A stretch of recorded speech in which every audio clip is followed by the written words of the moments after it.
Berlin. Alexanderplatz, le 2 avril 2002, 5h37 du matin. Armé de mon scalpel, j'escalade la façade de l'hôtel sur laquelle se trouve l'affiche Lavazza. Je commence le kidnapping sous l'œil d'une caméra et de quelques amis.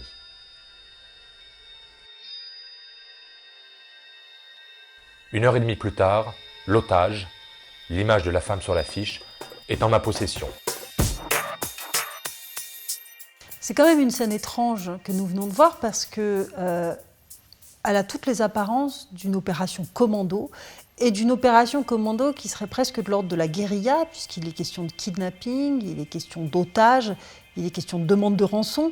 Et en même temps, ce qui est pris en otage, ce n'est pas une personne, mais c'est une simple image donc qui n'a absolument aucune valeur et qui ne peut pas faire l'objet d'une demande de rançon. Et pourtant, entre 2002 et 2005, Zeus va successivement mettre en scène cette prise d'otage dans des galeries, dans des institutions. Ah, je suis rassuré. J'arrive de Berlin, lieu où j'ai kidnappé cette grande image publicitaire. J'ai toujours cette appréhension que quelqu'un vienne me la kidnapper à nouveau. J'aime retourner les schémas établis. À cette époque, les publicités kidnappaient l'attention des citadins en ville contre demande de consommation. J'ai décidé alors d'aller avec mon cutter, escalader les échafaudages, découper pendant presque 2 heures cette grande image publicitaire pour faire disparaître l'image de cette femme sur cette affiche, susciter un désir de retrouvailles par l'absence du modèle et ainsi rançonner la marque pour une rançon symbolique, mais qui était bien élevée. Plutôt que d'aller rajouter sur cette affiche publicitaire, j'ai préféré prendre et faire disparaître le modèle contre demande de rançon. Aujourd'hui, de retrouver ici au château de Vincennes, donc dans une haute institution, un lieu patrimonial comme celui-ci, cet otage visuel, et je le perçois plutôt comme une manière de faire revivre un petit peu le projet, comme on peut faire revivre une marionnette, et de prolonger l'histoire. Voilà, il faut voir que j'ai utilisé cette image comme une marionnette. En 2016, à son initiative, Zeus investit le château de Vincennes.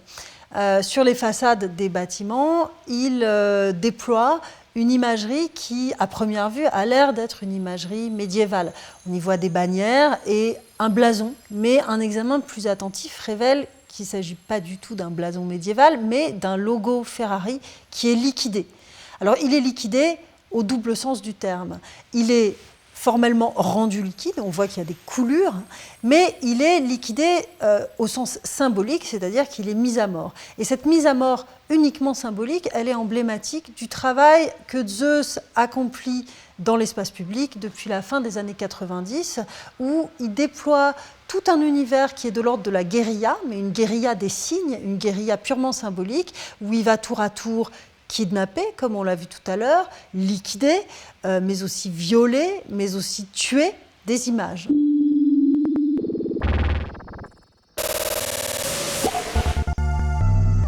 Quand on sait que Zeus a commencé sa carrière d'artiste, pourrait-on dire, par le graffiti, forcément on est un petit peu surpris de le voir intervenir dans un espace comme le château de Vincennes, qui est a priori aux antipodes de l'espace où il a l'habitude d'intervenir. Et du coup, on se demande ce qu'il fait là. En fait, pourquoi il a choisi d'intervenir dans un lieu comme le château de Vincennes. Il semble que ce qui justifie un tel choix, c'est la possibilité d'établir des correspondances entre les figures du pouvoir contemporain, les images du pouvoir contemporain, les logos, les marques, etc., et les images du pouvoir d'hier, les statues, les pièces de monnaie à l'effigie de tel ou tel roi, les portraits royaux. Et je pense que le lien entre son travail dans la rue et la manière dont il intervient au château de Vincennes a à voir avec ça, c'est-à-dire avec ce régime de visibilité et la manière dont la visibilité construit un pouvoir et renforce un pouvoir. Là où Zeus révèle toute son habileté, c'est qu'en attaquant ces images, il absorbe une partie de leur pouvoir et donc de leur visibilité. Au fond, c'est lui qui le rend visible.